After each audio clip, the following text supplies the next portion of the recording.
What's going on, you guys? We're on a quick excursion to look for some creepy crawlies, whatever we can find. About a 5-kilometer hike into the woods. Then there's gonna be a pond. Maybe we'll see a Sasquatch, I don't know. Stay tuned.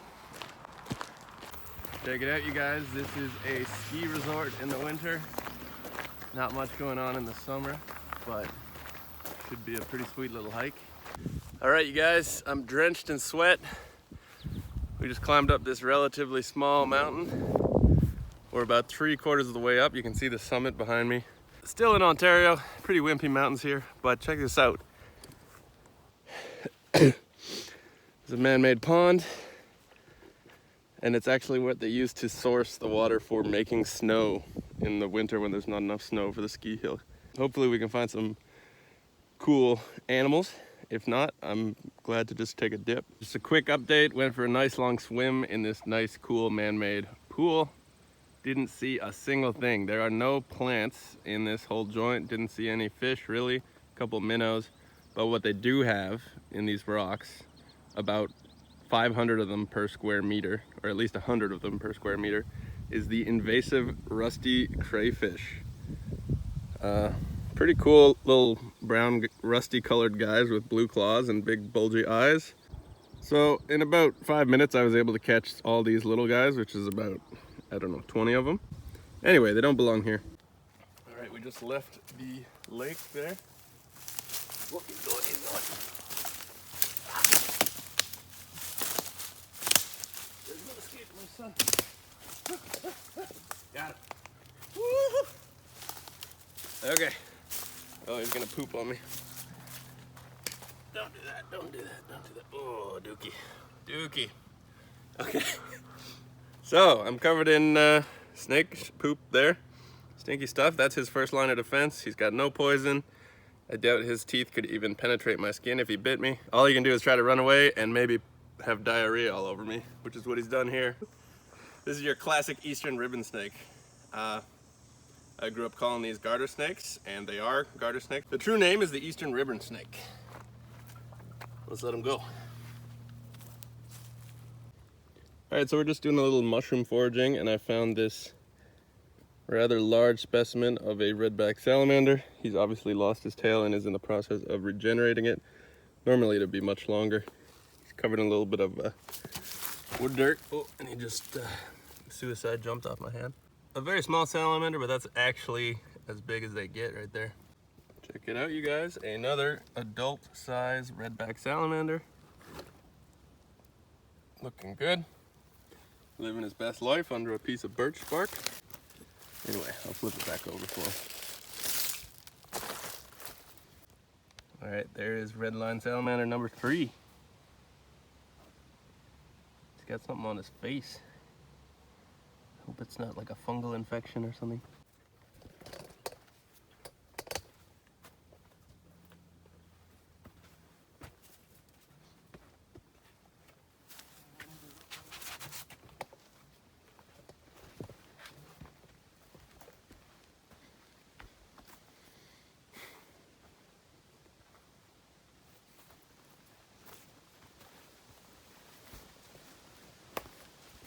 All right, you guys, we're near the summit of the mountain. I just dropped my phone.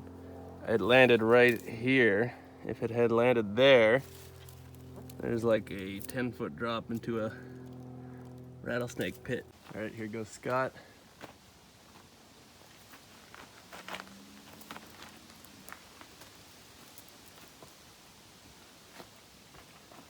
Some people might question his choice of long white socks with sneakers. I certainly did. Turns out it's all about protecting yourself from poison ivy. It's not a fashion statement.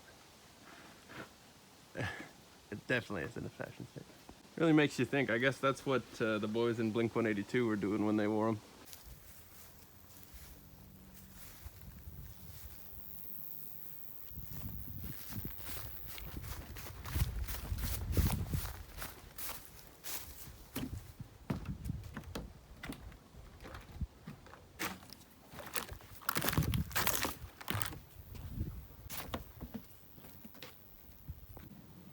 Check it out, gang. Found a rattler. I had high hopes, but I think this might be the only rattler that we find today.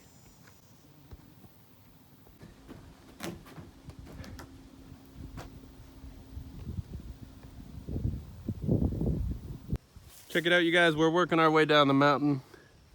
This is actually quite a dry spot, as you can see, but I still managed to find a leopard frog. Say hello, young man. Look at the coloration on this guy. He's like holographic. Whoa. Anyway, I'll let him go. That's a cool find, though. Next up, we got Dirt McGirt over here. There's quite a few of these large grasshopper guys. If I can get the focus, you'll see.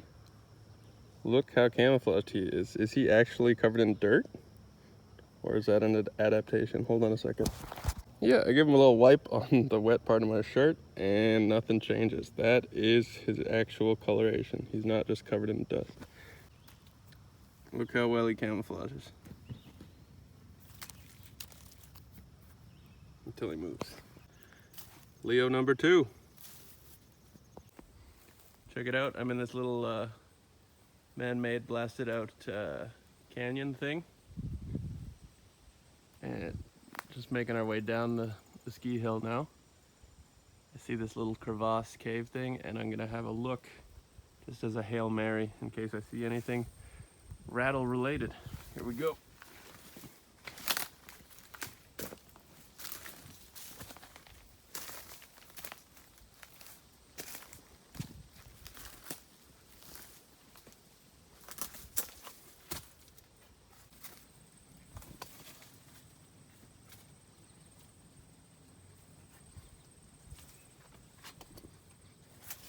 Oh wow. There's a whole cave I can go in. Yeah? Alright, we're going in.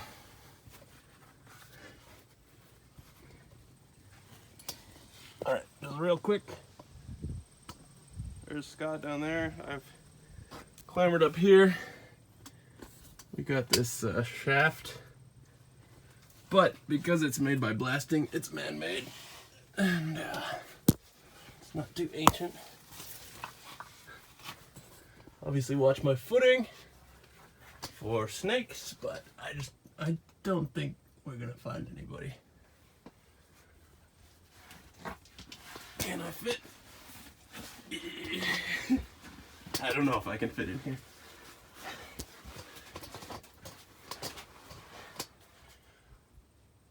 All right, we're in. I am in a cave right now.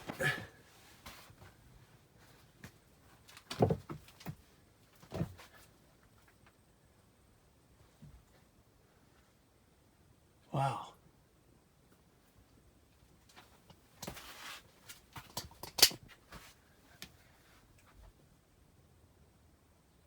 Whew. It's about 15 feet tall. I don't see any droppings, no bones. There's a big spider here. Can't exactly see what it is. Perhaps a recluse? Oh, wow. Okay. So, I think this is as far as your boy goes. But, whoa, that's fucking scary. You guys, there's about a 30-foot sheer drop. Hello? Hello? Fuck, something's moving.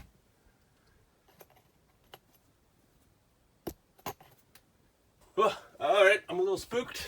I'm not an experienced caver. Is this created by blasting? I don't think so. No. There's been blasting done, but this was here before. Because look at all this like lime and stalactites that are beginning to form here. Alright, we're coming out.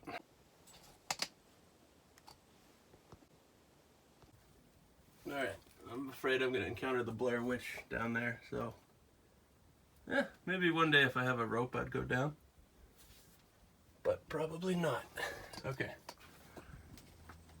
Now I gotta find my way out. Shouldn't be hard. But I do have to fit through this little slit, which is any smaller, and I don't think I'd be able to do it here. Good thing I'm claustrophilic instead of claustrophobic. Okay, I'm gonna stop filming because I gotta squeeze through here. Hang on, gang. Whew. All right, you guys, I'm pleased with myself for going in there. Doesn't look like much from outside, but there's a serious cave in there. Maybe if we see some more, I'll check them out as well. Wish I had a more powerful flashlight than just my phone, but that was still pretty cool. All right, that's it for this video. Obviously didn't find the rattlesnake we were looking for, but we did find a bunch of cool critters and a very cool secret crave. A secret crave. We found a secret cave that was almost nothing to look at from the outside. And looking back on the footage, it wasn't that impressive on my phone camera, but it was really big. Like it was narrow, but it was tall. And when I went to the back, there was that spot that was a literal 30-foot vertical drop to a pit of just dirt, and it looked like it spread out further. I don't know how, maybe it really opened up down there. Would love to check it out with the right equipment or a better light source, but it was just too scary and I was not gonna risk clambering down there. I'm sure you all agree with me. Unfortunately, the bottom of it wasn't really picked up by my phone camera. I could, however, see the bottom, and it was legitimately about a 30-footer, and it looked real scary, and I was quite afraid that, you know, some kind of like grudge ghost was gonna start crawling across the floor down there, and I noped out of there real quick. Others of you will say I was kind of brave in the cave situation to go in there, and I do have a background in urbex, or what's called urban exploration, which is the semi-legal pastime of exploring abandoned buildings and abandoned places. Kind of wish I started a YouTube channel about that back in the day when I was doing that. Anyway, we might work a little bit of that kind of stuff into this channel where we can, and I sure have found a lot of interesting creepy crawlies in abandoned places over the years, so look forward to that. But mostly look forward to the video that's coming up on my 4-day backcountry canoe trip that I just had up a river in the northern end of southern Ontario. Found a couple cool things on there, and last night when I got back at around midnight, my first ever ball python had poked its head out of its egg, and this morning the rest of them have poked their heads out of their egg. So I'm already in the process of filming that, the hatching of my first ever clutch of snake eggs that I've produced in my life. I'm super excited. I've already hit a couple of the genetic combos that I was going for, and there will be a tell-all video coming out shortly, and you're gonna wanna see it for sure. So stay tuned, be subscribed, and be sure to hit that notification bell if you haven't already so that you get notified when my videos come out and you can follow along with me in more or less real time as I go through this amazing process that has been more than a year long, several years long for me to raise up these snakes, breed them, and now finally produce babies. And they're super cute, let me tell you right now, oh my goodness.